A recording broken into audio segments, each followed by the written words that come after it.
inundated with shootings every night. The violence just escalated. From 1985 to about 1990, that's when rock cocaine hit the streets. Gangs started getting a lot of money. They were able to buy like AK-47s, M1s, AR-15s with 30-round clips. It was like an epidemic. Everybody wanted to be involved. When I got in the gang unit in 1988, it was myself, my partner Tim Brennan, and my boss Reggie Wright Sr. There was only 3 of us for like 10,000 gang members. Really? That's how it was? People were lined up and gang members everywhere. Instead of having 1 person or 2 person shot, they're doing drive-bys with these AK-47s, and they're just spraying 30 rounds, and now we're having 5-6 people shot at a time. The violence, the Crips and Bloods were going back and forth at each other was just out of control at that time. This must have been a scary job that you were doing. We had like 10 of these Piru gangsters. They must have shot like 20 rounds, right? My partner's firing rounds at them, and I'm taking off in the car, and I'm going around to pick up my partner because they were in a car and they took off. We had shooting after shooting going on between the mob Pirus and the Southside Crips. A 10-year-old little girl was shot in the crossfire. We had to scoop up the dead body and just bring it to the coroner's office. When somebody ran from the police, hey man, you did what you had to do. Okay, we're here for something a little bit different. In this video, we've been exploring the dark underworld of Los Angeles, the gangs, the crime. But right now, we're going to have a conversation with somebody on the other side of the law when it comes to the streets of Los Angeles. So I'm really excited to be here today with Robert Ladd. We're going to be having a conversation about actually policing the communities and some of the gangs that we've talked about in this video. So I just want to start off, Robert, and just ask you to just explain to the people, you know, what's your background in law enforcement, and how did you kind of get into that profession? Well, I was a police officer for 32 years. I'm retired now. I retired in 2014, but I started my career way back in 1983 for the city of Compton. And I was there for 18, 19 years, and then I left to a different agency for another 14 years. But I was an expert. I got in the gang unit about 1988, and I was there until like 2000. So I really became an expert on Crips and Bloods, and I testified in criminal courts all over the United States. I've taught on Crips and Bloods seminars, so I really had a lot to do with them when I was working. So Compton is famous the world over for, you know, its streets. You know, everyone heard Straight Outta Compton. It's notorious for, you know, different gangs, different kind of gangster rappers that have come out of there. Something I really wanted to ask you was, what is it about Compton that's so unique when it comes to policing the community? You know, is there anything you could tell me about Compton that is just, you know, very unique and very different from maybe other places in Los Angeles or America? Well, yeah, the city of Compton is like just 10 square miles. And when I started in 1983, there wasn't one residential street that wasn't claimed by a gang already, Crips or Bloods or Hispanic gangs. And it's a small city, like 10 square miles. And so when you're policing that city, you're there every day. So you see the same people over and over again. So you get to know them. You know, you're more tighter with the community, where as some of the bigger agencies like LAPD or the sheriffs, they have rough areas, you know, like South Central, Watts and all that, but it's like a training ground for young officers. And they're only there for a couple years, and then they go off because it's such a big agency. Well, for Compton, we're there. We're there every day, seeing the same people. So you get to know the community and the gang members and the citizens. You just get to know them because you see them every day, the same people. So obviously Compton, it's kind of famous in the gangster rap world. You know, we're talking about areas that I would say, you know, am I right in thinking these are sort of majority black areas generally as far as the demographics go? Yes, it's when I started, it was like probably 70% black and 30% Latino, but as time went on, the Latino, the Latin community took over more. I think it's probably more Latino than it is black now, but when I started, it was mostly a black community, yes. So from what I understand, there's kind of a, you know, in Los Angeles and probably Compton, there's always been a bit of a history of almost like racial tensions and riots and things like that. I imagine a lot of the underlying kind of difficulties and tensions within the community made it quite difficult to police in some of these areas. Is that something I'm right about? Or Yes, if we're going to advance a little forward to like the riots of '92 after the Rodney King, tensions were real high between the police and the citizens. Prior to that, we got along basically. The gang members never liked the police anyway, but after the riots, it really got wild. It's like the more violence toward the police occurred for sure. So as a part of it's the Compton gang unit, right? That's Right. what you guys were called. How many of you were actually tasked with keeping the streets of Compton under control? As far as how many officers, how much manpower did it take to at least try and keep an area like Compton under control? Well, you're not going to believe this, but we only had when I got in the gang unit in 1988, it was myself, my partner Tim Brennan, and my boss Reggie Wright Sr. And it was only 3 of us for like 10,000 gang members. Really? That's how it was? Yes. So wow. We were, and a couple of years later, we got 2 more officers, Eddie Gary and Ray Richardson, which really helped. But we were inundated with shootings because back in '88, we were having like 70, 80 homicides a year in this little 10-square area, let alone the thousands of shootings that happen every day. So we had to run our butts off for sure, man. We were busy all the time. Honestly, I'm surprised. I couldn't have imagined it would have been so few people responsible for this area. Yeah, it was crazy. We just didn't have enough manpower in Compton, because we still had to, patrol the streets. So we were tasked with all the gang-related incidents that happened, and most of the crime around Compton at that time were based around gang members. So it's like every day we were coming in, it was like just wild. It was wild. Were there times when it almost felt like a losing battle? Because to me, it sounds impossible that you guys would even be able to make a dent in the area. It was, because when crack cocaine hit in like 1985 or whatever, you could go down any street. It was like going into McDonald's drive-through or In-N-Out. I mean, people were lined up. Wow. And gang members everywhere. We had shootings and stuff. So it was really a hard task to deal with. So we really had to prioritize what we got as a unit, So it was difficult though. So tell me a little bit about the actual gangs that were active in Compton during that time. Obviously, this documentary, it's about the Bloods and Crips and their history. Right. I assume that there were a lot of different sets from different gangs and maybe other gangs. So, do you want to just give me like a brief rundown of the sort of organizations that were operating in the community you were policing? Yeah, so we had like 26, 27 Bloods and Crips gangs in Compton in this little 10 square miles. So like I said, everywhere you went, it was claimed by Crips or Bloods. And then there's a hierarchy within the gang. You have your baby gangsters just starting out, your gangsters that are trying to make a name for themselves, doing a lot of the shootings and stuff, and then you have the OGs who kind of run things. Okay, so back then in the 80s when I first started, the OGs, the older gangsters as we call them, they kind of ran everything, you know what I mean? The younger kids did what they were told, or there was consequences. They would get hurt if they didn't. So they would, they already been to prison, they've been around, they've done it all. They put in work for the neighborhood. So they got the younger gangsters to sell the narcotics. They were juveniles, So we would arrest them, and 2 hours later they'd be out in the street, dealing again, because if they're juveniles, so you couldn't take them to jail, so you take them in and call their mama, and the mama would pick them up, and 2 hours later they're selling drugs again, and these young kids, they were given like $100, $200 a day for a young kid who had nothing in the neighborhood. Yeah. So how do you combat that? It was like an epidemic.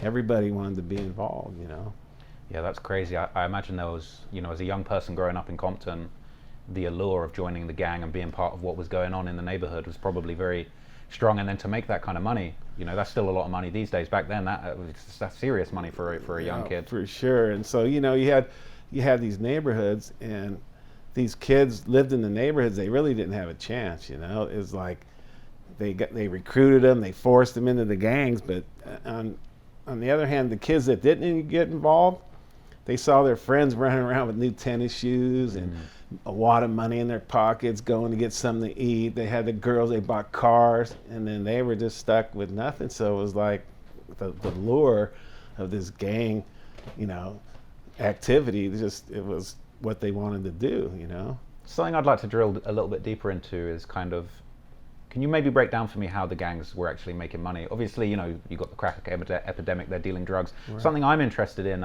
you know, I've also studied kind of Italian-American gangs, and it's interesting, they have so many different revenue sources, you know, racketeering, extortion, labor unions.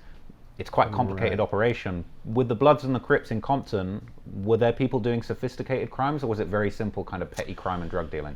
Yeah, it was basically simple. Yeah. It was their lifeline is drugs. That's the way they paid their rent. They bought their cars. They did everything by selling drugs. They steal cars, and there was some chop shops where they would, you know, they weren't making big money, but they were getting by. But man, drugs was their lifeline to every gang in Compton and South Central. So it was, if you sold drugs, you were making money. You could buy weapons, get more drugs, you know. So that's just the way it worked back then. And still. I want to get deep into the drug trade, but before we get there, I think let's jump back, and I want to ask you, what can you tell me about how the kind of Blood and Crip gangs in Compton were formed?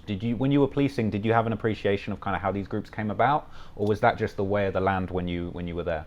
Yeah, I mean, I know how they started, but when I started in '83, they were already formed. Like I said, all the neighborhoods were already taken over, and every neighborhood was claimed by Crips or Bloods. But they started back in the early 1970s, kind of after the Vietnam War was ending, and then you had the Black Panthers.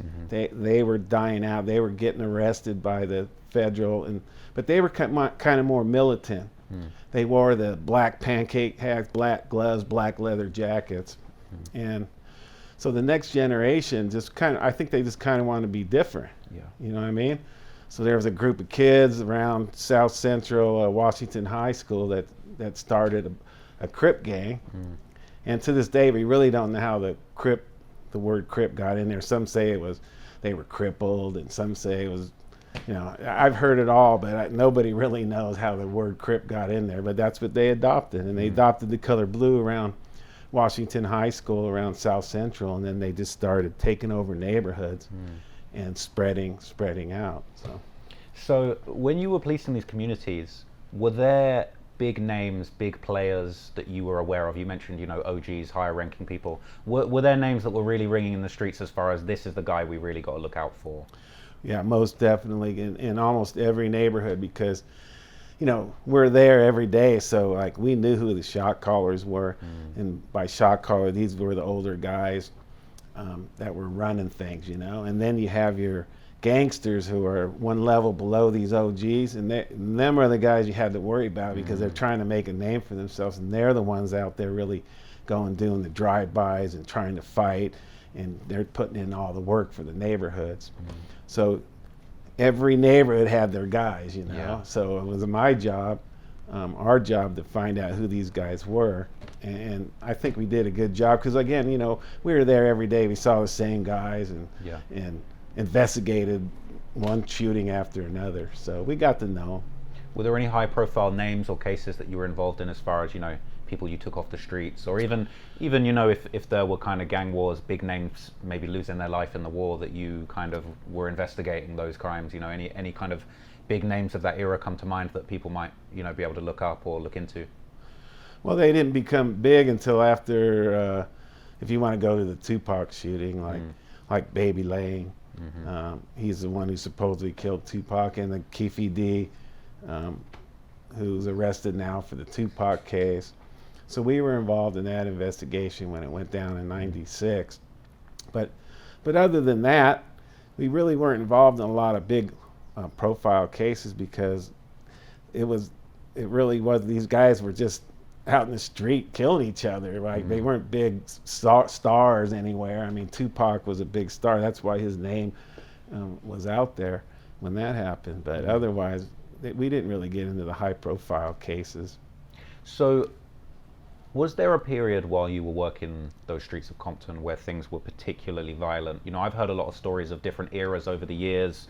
I've heard stories about this 100 Days, 100 Nights, where the gangs, you know, said they were going to take the war to a certain level, or that, you know, something happened. And, you know, I'm sure as police, if someone gets killed, you probably know, oh, there's going to be retaliation, this is going to happen.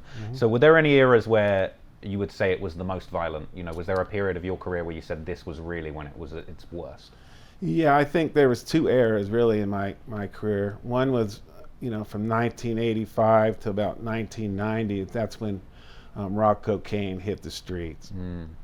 And when I first started in 1983, they were still doing drive-bys. They were still shooting at each other, but they had 22 rifles, shotguns, little Saturday Night Special handguns, you know. But as rock cocaine hit and these gangs started getting a lot of money selling rock cocaine, they were able to buy really nice weapons like AK-47s, M1s, AR-15s with 30-round clips. We've gotten with 50-round drums, 100-round drums. You know, they're doing drive-bys. So now the violence just escalated. So like I said, we are inundated with shootings every night. But now you're having, instead of having one person or two person shot, they're doing drive-bys with these AK-47s, and they're just spraying 30 rounds. And now we're having 5-6 people shot at a time. And I don't know if you ever seen anybody hit with an AK-47 round, but it's devastating. It just rips you apart, man. And to add to that, these rounds don't stop. We would have shootings, and they would go through a house, and they would hit people, and innocent people in houses. I mean, it was really a bad time for law enforcement as far as, you know, the kind of weapons that these guys were getting. But the violence, the Crips and Bloods were going back and forth at each other, was just out of control at that time. So something that fascinates me is I've heard a lot over the years of, obviously, the Bloods and the Crips are, you know, infamous. They've had their beefs, but then also there's a lot of Crip gangs that beef with other Crip gangs and other gangs involved.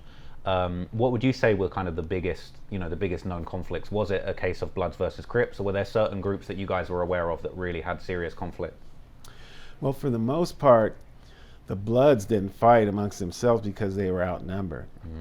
It wasn't until like the 1990s where they start fighting with each other, having conflicts with each other. But the Crips, there was a lot more of them, so that their conflicts was with each other, and we had a lot of wars. I mean, it's just like it was a revolving door with the wars, because there were so many gangs. You know, we'd have an incident, and the violence would just escalate, and there were shootings back and forth every night between the two Crip gangs. You know what I'm saying? And it just lasted for a long time.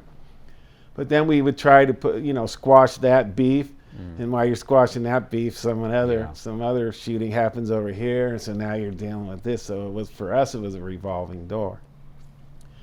The Bloods never fought with each other until about 1993, 92, somewhere around there, where in Compton, the Bloods, they had a fight between each other. I think it was over a female, and it just escalated the shootings back and forth.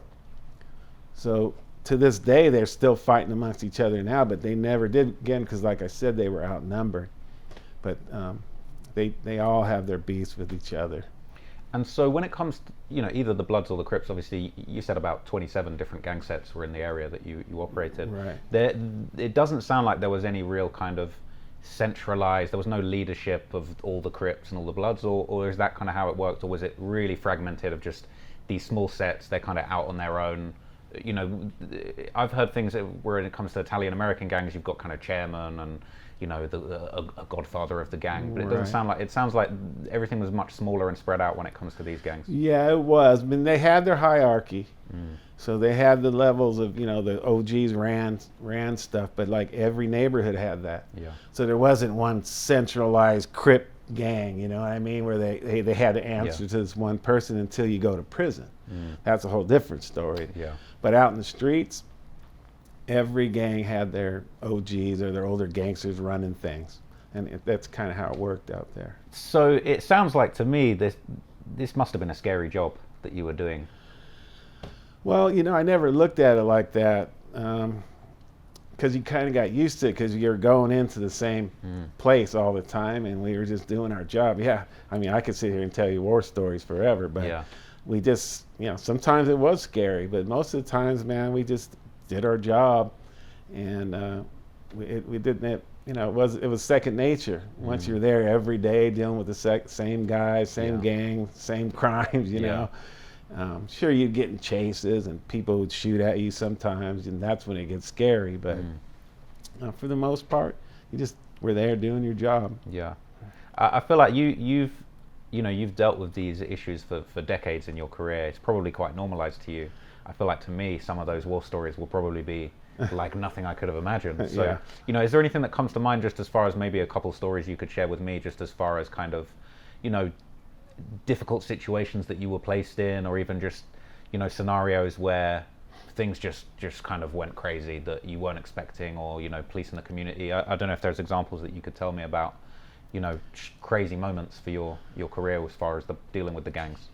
Well, I mean, I could sit here all day and tell you stories, but one that comes to mind was there was a place called the 1200 block of North Mulberry in Compton. It was a place where you got PCP and the gang members just hung out all the time. So me and my partner, we would go, and it was in an alley, and then there was a big street just north of it called Rosecrans. And so we were on the hood. We had like 10 of these Piru gangsters jacked up, they were all on the hood of the car, and me and my partner were out there kind of patting them down for weapons. And then all of a sudden on Rosecrans, this car drives up and just unloads, firing shots. They didn't know we were there because we had an unmarked car. So all they saw was a group of people, right? But they must have shot like 20 rounds, right? And so everybody's ducking and running everywhere. And so my partner took off running towards the street, and I jumped in the car. My partner's firing rounds at him, and I'm taking off in the car, and I'm going around to pick up my partner because they were in a car and they took off, So then we chased them, and they jump out in the neighborhood, and that's the kind of stuff we did all the time, though. You know what I mean? I know I'm not trying to sound like I'm bad or nothing like that, but we did. It's just what we did, It was second nature to us. So that's just one of the stories that comes to mind that we had to deal with. So that's crazy. I mean, you're pretty bad to me, man. Like the stuff that you've dealt with is serious stuff. It's like, I definitely am not trying to glorify it, but it's almost like got to be almost like a superhero to go through that, to be under fire and get through that situation. It's crazy to me. It's not like that all the time, but in Compton, we used to catch people doing drive-bys and they're throwing out guns all the time, So that's like, when I say it was like second nature, we did it all the time. So that's crazy. That's like a normal day at the office for you. Yeah, back then, it was a nutty place when I look back at it. I go, man, I survived that place. So something I wanted to ask you, just as a broader question that I'm going to ask everybody. What do you feel like are kind of the underlying causes that have, created so much crime and gangs in certain areas? Whether it's just the city of Compton or kind of wider LA. What do you think? What do you think is actually the root cause behind, these gangs coming about and being so powerful? Well, drugs, I think. Drugs and the power of selling them and getting the money. I mean, these guys were making a lot of money back then. And again, I think the lure of these guys making big money, because, before it was like, yeah, we're out here gang banging and we're protecting our neighborhoods and we're fighting with other gangs. But now, man, these guys were making a lot of money, and they were able to do a lot more. They branched across. They start selling drugs across America, and so with that came they took Bloods and Crips across America, because when we would come in to work in the 90s and 80s, in the early 80s, late 80s, I should say, every day we'd come in, we get call from Oklahoma Arkansas or Texas. Hey man, what are these Bloods and Crips all about? Yeah. You know what I mean? So we had to tell them what's going on, what to expect that's coming to your neighborhood now. So It's something I've covered in previous videos on my channel about, you know, Blood or Crip affiliated gangster rappers in all different states, and you know, I often try and explain to people, you know, you've got famous Crip rappers coming out of places like Memphis or New York, and I'm often explaining in videos, okay, this stuff started in Los Angeles and it kind of branched off to these other areas.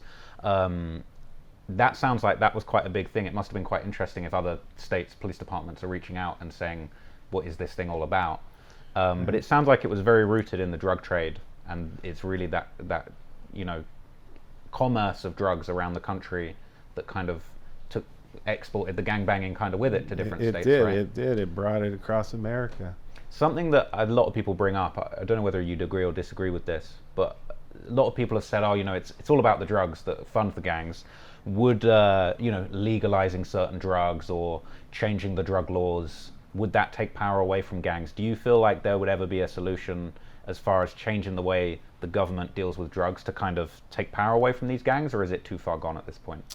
Well, I think it's too far gone now, but even if they did, it's like the lifestyle is the lure too, you know what I mean?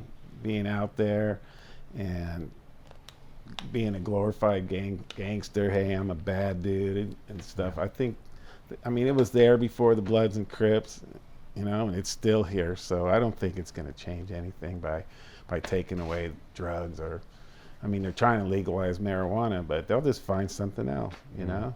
So. It seems like the money is in the illegal stuff. You know, it's kind of, if it's hard to get, that's where the gangs actually play their role, and they, you know, they get the stuff that's not supposed to be in the neighborhood into the neighborhood and make the money off of it. Yeah. Something I found during my research that I thought was quite interesting, it sounds like before crack really popped off and became so synonymous, PCP was a very big thing in the community. Is that right? Yes. When I came on, PCP was huge. And to this day, when I look back at it, I mean, we call it the devil drug, because when these guys were on PCP, their eyes were all red and they were sweating and they were stiff and they were strong as hell. I mean, it took 5 or 6 cops to bring these guys down. I mean, we got good at doing it, you know. At first, though, it was like, what the heck, man? These guys were throwing 3 of us off of them, but we kind of got where we knew how to deal with them. But PCP is a crazy drug, so these guys, a lot of times, man, they would smoke PCP, drink some 40-ounce beer, and then you put a AK-47 in their hand. That's not good. It's wild, you know what I mean? So it was scary. PCP to me was the scariest drug ever. I know now they have fentanyl. I've never dealt with it, but fentanyl is, I mean, it takes this much to kill you, so it's got to be the scariest drug now ever. So seems terrifying. Yeah. It seems like the crack epidemic really changed things in the community. When crack cocaine came about, it seemed like it made, you know, very hard drugs more accessible to people. Right. People that maybe wouldn't have done that drug before got hooked on it. Right. And the gangsters obviously created a huge enterprise out of supplying the drug. What were the changes that you noticed in the community? Because I've heard you speak in interviews before about how when crack first came on the scene, you guys didn't quite know what it was, and over the next couple of years, it really took hold of the community. So can you tell me a bit about your experience of crack kind of hitting the scene? Yeah, it's like I say, when I first started in '83, it was basically the drugs out there were heroin, PCP, and marijuana. That was it. That's how the gangs were making their money. And so, you know, they all had their places we'd go try to, you know, jack them up when they're carrying guns in their little gang neighborhoods or whatever. And then all of a sudden, these guys were throwing this stuff down on the ground. And at first, what the heck is it? These little white rock things or whatever. We didn't even pay it. No, I mean, they got away with it for a little while because we didn't know what it was. That was crazy. Yeah, it was. And then all of a sudden we go, hey, man, you know, we start looking at it, and it became more popular. Like I said, people are coming from all over to get it. You know what I mean? And I'm not exaggerating, but you can go down at one time in almost every neighborhood. There was probably 20, 30 cars lined up buying this raw cocaine. So, I mean, it really hit the street hard and fast, and it was very addicting. And so, man, these guys kept coming back, and that's why the longevity of it lasted so long, you know. And these guys, the gang started making big money over it, and then they branched across to America. So it was a crazy time, man. Rock cocaine really did change a lot of things. So we were just talking a bit about how the crack epidemic kind of affected the Compton community. Did you feel like there was maybe a certain point where the crack situation kind of peaked and maybe plateaued a little bit, or did it just get worse and worse? Was there kind of like a real golden age of crack in the scene, or where did it lead, I guess is what I'm trying to ask. Well, I would say probably in the mid 90s it started. So it started in probably the mid 80s, 85 or so, where it really was hit hard. And in about the mid 90s, I would say that's when it kind of died off. So. And what do you think caused that? Was that good policing? You kind of shut it down, or was it did the excitement of crack bursting on the scene for the first time wear off? Well, I think it's a little of both, because people found out how addicting it was, and people were losing not only their lives but their families, and just like any other drug when you get hooked on it. But at that time, law enforcement too came along with a lot of enhancements, and they formed a lot of task force. So law enforcement were working with the DEA and the FBI, and they were taking down all these big drug dealers that were dealing drugs all across, America and locally too. So I think that had a lot to do with stopping, the rock cocaine epidemic. So obviously you were policing Compton. There's other areas that are kind of probably, similar levels of infamy as far as the streets. I'm thinking of areas like Watts, broadly, a lot of places in South Central. How did Compton kind of compare to other places? Was there a sense of a certain area being kind of the worst of the worst that the city had to offer, or was it kind of, different years, things got worse in different areas? How did Compton compare to other places in the cities known for their gangs? Well, I think Compton, like I say, it was only 10 square mile. So right next to Compton, you had Watts. And Watts, to me, because they had 3 gigantic Section 8 housing projects. And these places were huge, and these places were tough. They were bad. I mean, police officers didn't go in there unless they had 4 cars. They wouldn't even go into these places. And these projects, as we call them, they were huge. They were like square miles, you know what I mean? And Compton didn't have that. We had our little Section 8 housing, but we had nothing compared to the projects in Watts. So to me, Watts was the worst place in LA, even though there was so much violence in Compton. They were compatible, but involving the Crips and Bloods, everything that happened with the transformation of Crips and Bloods, the way it evolved and all that, it started right there in Watts and Compton. They were like the hub of the Crips and Bloods. So something I'm interested to know a little bit about is kind of the Piru gang that operated in the area, and somebody that I was interested to know more about was one of the sort of alleged founders, Sylvester Scott. Can you tell me a little bit about kind of the Piru's role in the area as far as the gangs go? And I think something that confuses a lot of people is there's always a lot of debate over the difference between Pirus and Bloods and sort of the heritage between each gang. Could you break down a little bit of that history for me? Absolutely. I actually met Pudding, they call him Sylvester Scott, through my boss, Reggie Wright Sr. He introduced us, and he told us how the Piru started. Because like I said, in the 70s, the Crips were taking over other neighborhoods, and people had to start up their own neighborhoods to defend them off, but they were all blue. They were wearing, called themselves Crips. Well, these guys, they lived in Compton, and they lived on Piru Street in Compton. And he goes, all we want to do is be different. We knew we had to start up a game to defend ourselves because they're coming over trying to take our neighborhoods. Our school colors was Centennial High School. The colors were red, so they just adopted the color red, and they called them West Side Pirus from Piru Street. That's where they lived on. It was a street in Compton. Now, the Pirus, they formed, and then they started moving east I should say east across Compton, the north side of Compton, and up in Watts in LA. So all these Piru gangs started forming in Compton. So when you went north and you went into LA, like they called themselves Bloods. If you were from LA, they called Bloods. If you were Compton, they called you Piru. But they all wore red, and they all associated themselves Bloods. But it's just a simple thing that if you were from Compton, they started on Piru Street, you were Pirus. So all the LA gang, they called themselves Bloods. So if, for instance, there was a project called the Bounty Hunters Bloods. So it's just that simple. If you're from LA, you're Bloods. If you're from Compton, you're Piru. And by contrast, obviously the Crips, there's been a lot of different stories over the years about, who founded the Crips and kind of where all of that came from. Right. Obviously a lot of talk about Raymond Washington, Tukey Right. Williams, both, other people being involved. Again, what was your understanding as far as, I know we touched on it earlier, kind of more loosely, the idea of Right. Crips and Cripples, where that came from. But as far as like individuals that were involved in the early days of Crip gangs, who were you aware of that was kind of early involved, and did you ever come across any of those kind of famous names?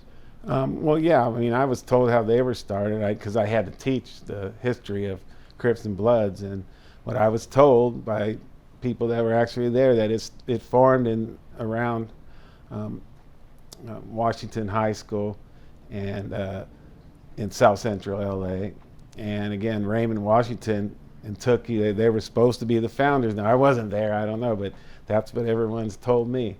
So, and again, like I said, there was a new generation coming up after the Vietnam War ended, and the Black Panthers were getting taken down by the federal task force and all that. So these guys, it's just a new generation, wanted to be different, and I think that's how they formed. And then they start trying to take over more neighborhoods, and it just spread, So other neighborhoods had to form their gangs to combat them from coming into their neighborhoods. So it's like the more territory you got, the more money you can make selling drugs. So there's always a battle for dominance, right? Whether it's the Bloods, Crips versus Crips. Would you say that there was a crew or a set that were kind of, I don't want to say the top gang, but maybe known to be, up there with the most brutal or the most feared? Was there a crew on the beat that was like, those guys are the real most dangerous ones? Or was it kind of more of a general level of like the Bloods and Crips, they're all serious? I think that it was more general, but it's like every neighborhood, if one guy was crazier than the other, they all had their crazy guy, their shooters in every neighborhood. So it depends. To me, all the years that I was in there investigating crimes, it was who was out of jail. Because sometimes these guys, this gang would kind of be dormant, you wouldn't hear from them. They would kind of, nothing's going on with this game, and then all of a sudden, oh man, something's going on. They're having shootings and fights over there, and then you realize, oh, this guy got out of jail, and he was a bad dude. He was the shooter. He caused all this havoc in that gang, right? So it was kind of like I say, the revolving door. Like this gang would have their guy, but then they would go to jail or die or something like that, and then they would, the violence would be quelled for a while just because of that. But it was just a revolving door around the whole city, man. You know what I mean? Yeah. So obviously it's not a big part of the documentary that I'm making, but it's a big thing just in the culture as far as the deaths of Biggie and Tupac, and the connections to LA gangs in both of those scenarios. It's not something we need to get completely deep into, but do you want to give me maybe just like a very brief overview of just like what your experience was as far as the deaths of Biggie and Tupac, the people were involved, and maybe just kind of like broadly how it kind of affected the community? Because I think even when Tupac was killed, it didn't happen in LA, but Right. it was a known thing that once that happened, you guys were kind of aware, okay, there's going to be a lot going on now. Right.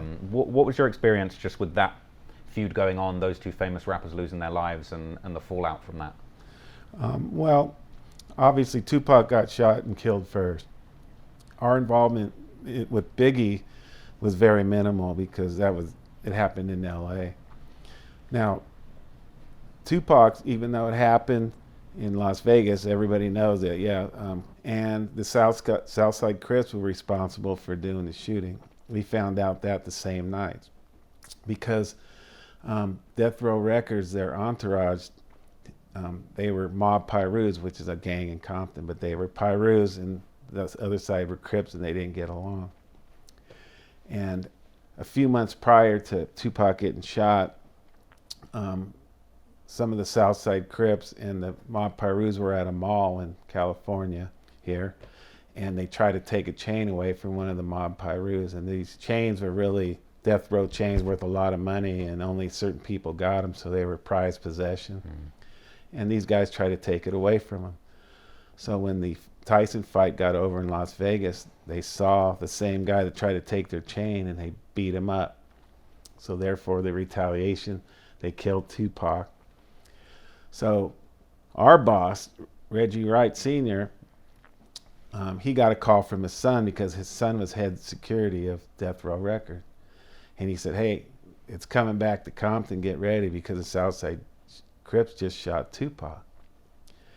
So that's when our involvement came, because it wasn't two days later that one of the main guys for Southside Crips was shot, and a 10-year-old little girl was shot in the crossfire. And so that's when everything broke loose in Compton. For the next 10 days, we had shooting after shooting going on between the Mob Pyrus and the Southside Crips, which to me kind of just I'm trying to find a word for it, but it was like, yeah, that's the Southside Crips were really responsible for doing the shooting. That's why this war started, because if they weren't, there's no war would have started in Compton, right? So we had 3 murders and 10 attempted murders and a couple other shootings in the next 10 days after Tupac was shot as a result of him getting shot in Las Vegas. So we put together a mass, warrants, and we hit everybody's houses on both sides, like 40 location search warrant. And we had Las Vegas detectives come down and try to interview these guys, but nothing ever came of it until Keefe D was recently arrested. But yeah, the war in Compton as a result of Tupac getting murdered was a big thing here. Yeah, it sounds like it was just that was just huge. That was huge news all over the world at the time, and kind of all concentrated back on this area that you were dealing with. It really did. Now, Tupac, I believe Biggie getting killed was a result of Tupac getting murdered. We were involved in that just a little bit, and my partner was involved in a task force. But we didn't really get involved in that. But I do believe that it was a result of Tupac getting murdered. So to change gears a little bit, another question I wanted to ask about, it kind of relates. I heard a lot of different stories about Suge Knight and some of that group kind of working with, off-duty police or police that were kind of involved, maybe had ties to gangs and things like that as far as security. There's been a lot of interesting stories that I've read about, that different police groups, gangs within police. Obviously, there's a lot of stories about Crash and the Rampart scandal and things like that. Right. What was your experience as far as kind of maybe the overlap between the police and the gangs, and maybe some of the kind of scandalous things going on in the force, whether or not that was something you encountered, or even just being aware of it going on in other departments? What was your experience of the overlap between gangs and policing? Well, the only time it really in my career where it overlapped was as a result of Tupac getting shot, because the person that ran the security for Death Row Records was an ex-police officer. His name was Reggie Wright Jr. And his father was our boss, Reggie Wright Sr. So there was like a conflict with there. So when he got Reggie Wright Jr., I know this is kind of confusing with father and son, but he got hurt on duty and he had to retire. And he grew up in the same neighborhood as Suge Knight, and they knew each other. So he goes, hey, come be my security. And so once he formed his security, he started hiring off-duty officers to work it. Now, Suge Knight, he surrounded himself with the entourage of mob pyrus, but they weren't supposed to carry guns legally now. Yeah. Did they? Of course they did. But to have people that can carry guns legally, that's where the security came in and the hiring of off-duty cops. So when you're with these guys and you're going to nightclubs and you're going to different events, okay, there's incidents that happen. And there was incidents that happened where people got killed and shot, and a lot of our officers were there. And then it wasn't only Compton, it was from Inglewood and LAPD. Reggie hired a bunch of different police officers to do security for him. So that's where the conflict came in, because now we had to go interview these guys, and they were saying, hey, I didn't see nothing. I didn't do anything. So our chief, he said, hey, no more working for off-duty for Death Row Records, because it just doesn't look good for one, and there's a conflict between us and them, the gangs. So he put a squash to it. So he wouldn't allow us to do it, but I'm glad he did that. Yeah, it makes sense. It's a bit crazy to think you got Suge and all these serious gangsters, and then on the outside they got real police, and then kind of everyone's all kind of blurring the lines. It's a really crazy story. Yeah. It's just obviously one of the most sort of famous names when it comes to the kind of scandal between the police and the gangs is Rafael Perez. Is that someone you ever had any interaction with? No, because Compton had nothing to do with LAPD. We were our own city, had our own city government. LAPD is a big department with thousands, 10,000, 12,000 officers, I don't know how many. And we never had any contact. Them guys were stationed somewhere not even close to Compton. So we never had any contact with them, and I never heard them working for Death Row Records either. But we never had no contact. That was a LAPD thing. So okay, understood. Were you working during the period when the riots, 1992, were taking place? Yes. That would have been a big, crazy time, I imagine. It was in the city. What was your viewpoint? Firstly, just on the actual Rodney King situation that took place as an officer, and the situation that a lot of people witnessed through the videotape, and then the subsequent unrest. What was your opinion? Did you have a reaction when you saw the footage that went around of the beating? Yeah, of course. I just my first reaction is, hey, because I was out there in the streets too, so I was dealing with this all the time. People running from you, not cooperating and all that. But this was the first time it was actually footage of an incident happening. So my first thought, yeah, it looks bad, but there's way more to it. You know what I mean? And so I know, that to me, that's exactly what happened. Was it right what happened? No, it wasn't. But there's a lot more to it than where the news gets a hold of it and just puts that 20 seconds of them beating them, because there's a lot more that happened prior to that. Now, does it justify what happened? I don't know, man, because I'm just telling you, before Rodney King, and I'm being honest with you right now, you had to be rough out there. And when somebody ran from the police, hey man, and you had to fight with them, you did what you had to do. You kicked. Yeah. You know what I mean? And that's what happened. That happened all over South Central, and because that's just the way it was. And the gang members kind of had that little fear of us. You know what I mean?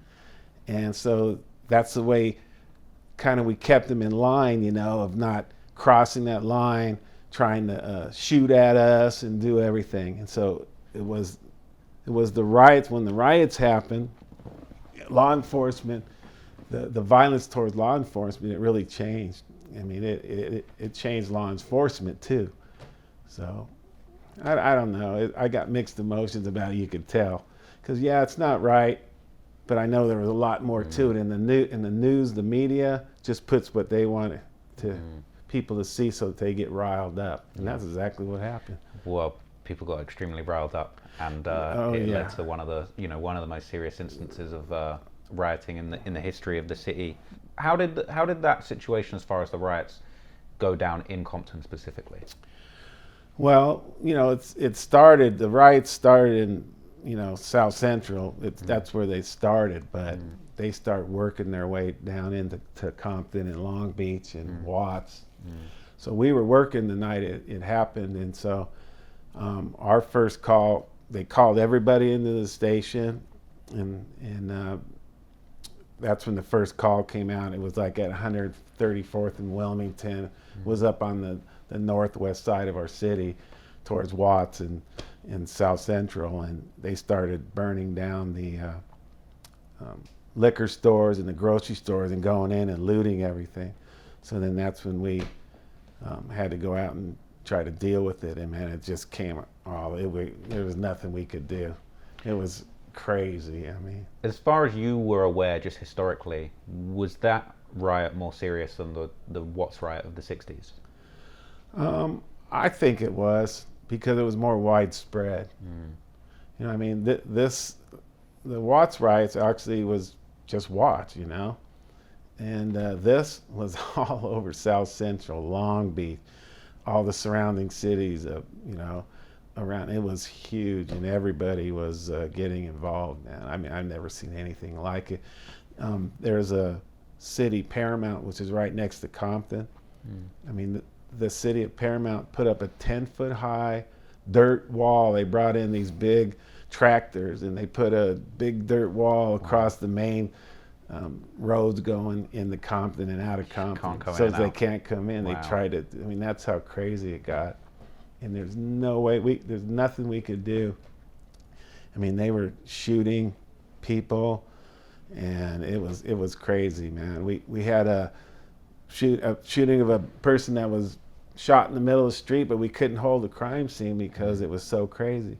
So all we had to do, we had to scoop up the dead body and just bring it to the coroner's office, because we couldn't hold the crime scene because it was too crazy out. And stuff like that was going on, So from what I'm aware, your partner, who unfortunately is no longer with us, Timothy, he was involved in a task force that was looking into crimes that were committed during the riots. Is that right? He was, yes. And I imagine that was very difficult to discern. It just seemed like complete chaos from the footage that I saw. Did he kind of ever share with you, were you aware of kind of how that sort of investigation goes down? As you say, you're not dealing with a traditional crime scene. You're dealing with complete chaos. Right. It must be very hard to get evidence and even control and contain a situation like that. So, whether it's secondhand information you got from your partner or you personally, what was it like as far as in the aftermath for the authorities to say, okay, well, we actually need to, investigate some of these crimes that took place during these riots? Right. So he got put on the task force, but he was my partner.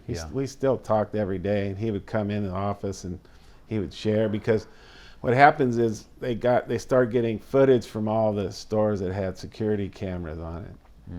And so his job was basically to get with this task force and try to identify as many of these gang members. So obviously all the footage from Compton, Tim was involved with, because he wouldn't know anybody up in Watts or LA. But they had a task force, and so it was pretty.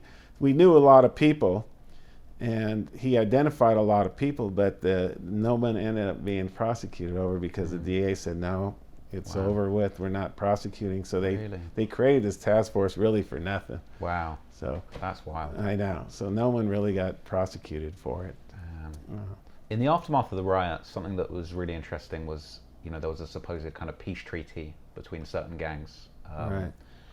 Was that serious, or was it for show to kind of maybe slow down authorities looking into the situations? Was it, were the gangs actually serious about pushing peace for a period of time, or was it almost like a kind of PR kind of thing? Yeah, I mean, that was another crazy time too, because that was the first time that kind of made history too in Compton and Watts, because that's for the first time that Bloods and Crips actually got together. They really did form a peace treaty. Wow. So at a park in Compton, Looters Park, it's in the Piru neighborhood, there must have been 1,000 gang members, both sets, just drinking beer. It was like a big peace thing, right? And so we'd go out, and we were like, we took pictures, going, oh man, these guys are, shaking hands with each other. It really did happen, and it only lasted for a couple months because we would talk to these guys, and some of them had nothing to do with it. Go, man, you know, F these guys, they killed my brother, I ain't shaking hands with them. But you had a lot of people that really did get together. The peace treaty did happen, but we knew it wouldn't last, you know. But it did happen. It had lasted for about almost 3 months. And they would have these parties all over the place, and they would get together from both sides, and we couldn't believe it, you know. I mean, it was a shock for us. That's crazy. But it did last for about 3 months, and then boom, it just ended just like that. I think there was an incident. I can't remember what exactly happened, but that's all it took is one incident. It's back on again, and that's what happened. That's very sad. But it actually did happen. So. That's amazing. You know, it kind of gives you sort of hope, really, that even just for a short period of time, that something positive could come out of it. So as we come to the close, one of the really big questions that I want to ask you is really kind of, do you get a sense of how the mentality around kind of gangs and gang culture has changed over the decades, you know, including during those decades where you were working in Compton, as well as, you know, in the decades since you've retired, you know, the culture has continued to evolve. You know, gangs have embarked, they're on social media now, you know, people are showing their affiliations on social media apps and things like that. So I'd love to know your perspective on just kind of how the mentality of actually gangbanging has evolved over these decades and where you think it is today. Well, I mean, that's a tough question because I don't think the mentality about gangbang has ever changed, really. Even back from the early 80s all the way until I retired in 2014. Now, what changed, I think, was really, I guess, their mentality about towards the police. And that kind of goes, you know, up and down through decades, I guess. But in the 80s and the 90s, we didn't really have a lot of, there people didn't like the police. They still don't like the police. Gang members don't. That's the way they grow up. But our conflicts with them were rare. You know what I mean? It's kind of like we have that mutual respect, and that's from seeing them, you know, policing and seeing them every day.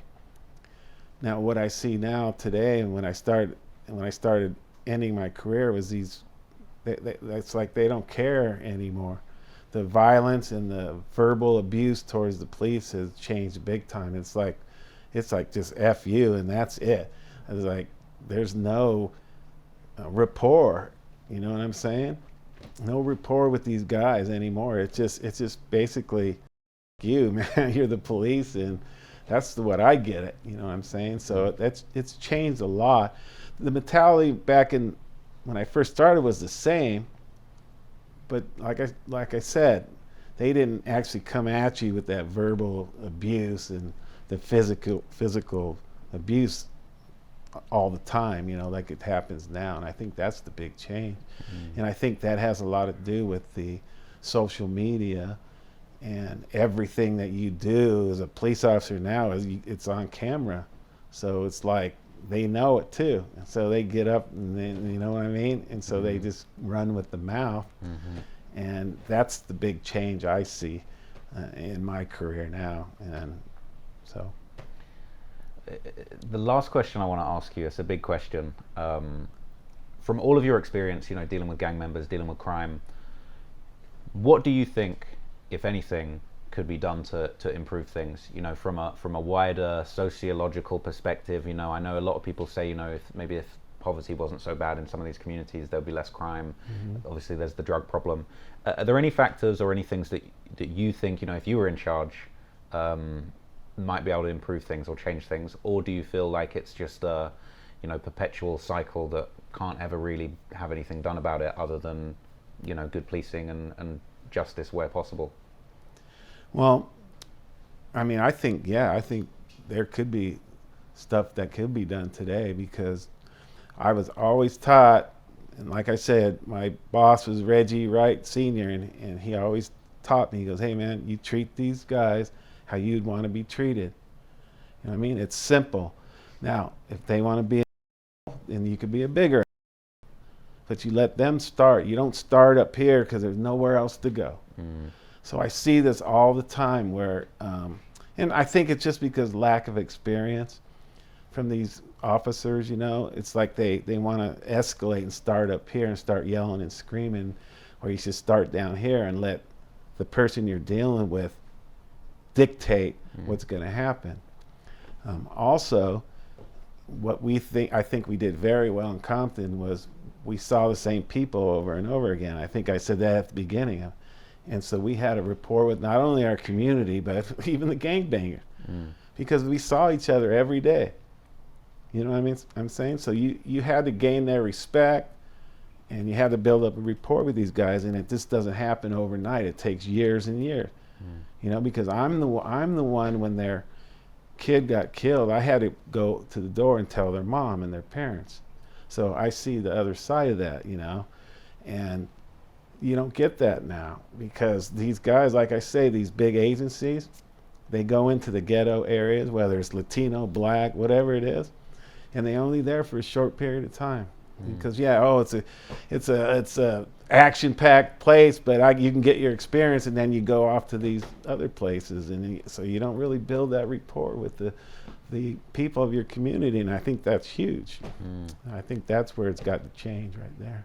No, that's a really interesting insight. You know, hopefully things can eventually change. But I really appreciate all of your insights. You know, thank you so much for sitting down, having a conversation with me. No problem. You know, thank you for your service in the community, and I'm really grateful that we had this conversation. So appreciate it, and hopefully speak to you again soon. Okay, thank you. So we're just out here looking at a couple of pictures here. We've obviously also got the cover here of Once Upon a Time in Compton, which is Robert's book. You should definitely go and check that out if you're interested in learning more about his story and what he's been through. But Robert, do you want to just give me a little breakdown of maybe just like some backstory of the book and then the pictures that we're looking at here? Oh yeah, my partner Tim Brennan and I, we got hit up all the time about how it was like working gangs in the streets of Compton in the 80s and 90s, and you know, it involves Death Row Records, Tupac and Biggie's murder, and what it was like being a ghetto cop in Compton. So it's available on Amazon, and we found a great writer, Lolita Files, and she wrote it for us along with us. So check it out. If you want to dig deeper into the story and really kind of hear all the specific details, definitely go and check that out. And so what are these pictures that we've got next to the cover as well here? This picture's of our gang unit back in the late 80s and all the way up to 2000. You guys look dapper in that picture. Yeah. You're looking very sharp. Yeah. I forget where this was. I think it was maybe at a banquet or something like that we had every year. But Cool. That's my old partner Tim and Eddie Geary and our boss Reggie Wright Sr. and Ray Richardson and myself.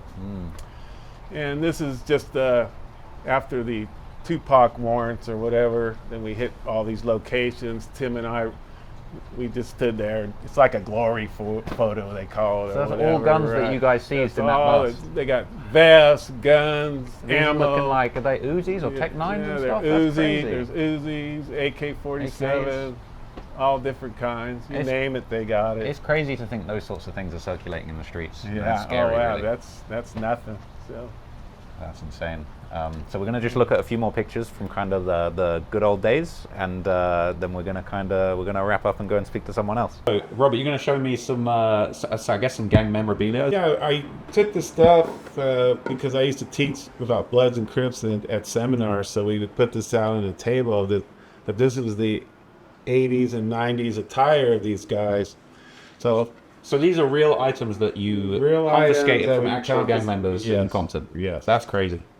That's crazy. So yeah, do you want to walk me through? So you've got this back. I was very interested in what this stands for here. Yeah, this is one we found at somebody's house at a search warrant, and it's East Side Fruit Town Pirates. So it's kind of just a weapon that they made, but I guess if you hit somebody with it, it's going to leave their mark on them. I think is that the idea of it? Yeah, I think so. This shotgun that you're holding, we got out some Crips that were going around actually robbing people with a fake shotgun.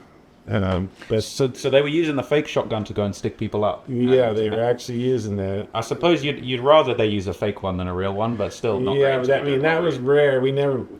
we never ever. That was the only one we ever found that was Really? fake. You know, Wow. most of the time they got real guns. You know? So they let you keep this because it's fake.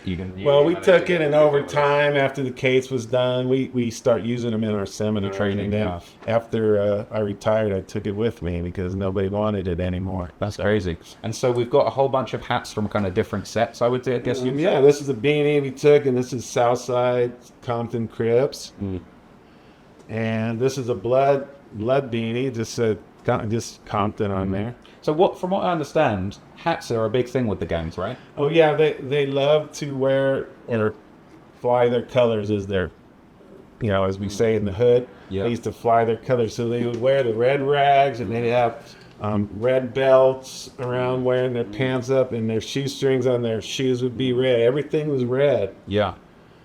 And they would wear these hats, like people walk around with this hat. It's a Cincinnati hat, but it's got a K in it, so it's really C for Cincinnati and K, so Crip Killer. So they walk around this, and so these guys would be wearing this hat, and they'd be at a liquor store where their rival gangs would walk in and see them wearing this hat, and the fight would be on, just by wearing this hat, I've heard that in this day and age, this has evolved so much where there's so many different sports teams that gangs have co-opted. Yeah. Now, I've been told by people, just don't wear hats in LA. Right, Don't worry. especially red or Never blue have. ones. Exactly right. But anyway, we had a Crip set that Spooktown Crips. Crip. They adopted the color brown, and they Wow. wore these brown hats all over STC. Wow. And then they'd have one here. That's Acacia Block Compton Crip, ABCC. It's And interesting. So there's just so many sets. So when you set up Yeah. all the 27 sets or so that you were policing, Yeah. all these guys are kind of represented here. Absolutely. Like, this is 135th Street. Yeah. So, Blood hat. yeah, it's a blood. It's crazy. It's so interesting, the culture and how deep it gets as far as all the little references and obviously we know that the Bloods and Crips rep their red and blue, but the degree to which the identity, with different sports teams, different hats and things like that, it's kind of it's all about kind of self-identity and self-identity. Yeah, I mean, it's big time. It kind of like in the mid-'90s when they start making all these gang enhancements. And if you were a gang member, just for being a gang member and committing a crime, you got an extra 5 years. So they stopped wearing Really? a lot of this stuff, and they started putting tattoos on them. Like, say they lived in the 400 block of West Peach in Compton. Yeah.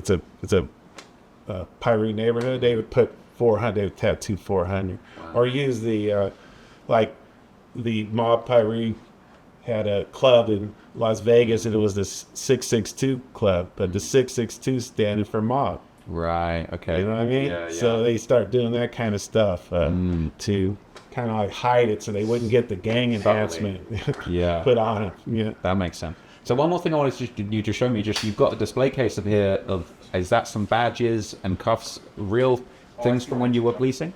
Oh, well, what happens when you retire after 32 years, like I did, they buy you this shadow box, it's called. Yeah. So this is when I got out of the academy with my wife, and these are Compton, my patch, and when I first started at Compton, and patches, and then I went to Garden Grove PD and was a sergeant there.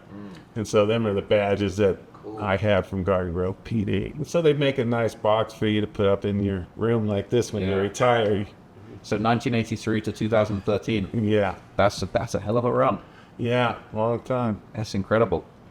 That's incredible. Well, I mean, it's just been great to talk to you. I think it's just so good.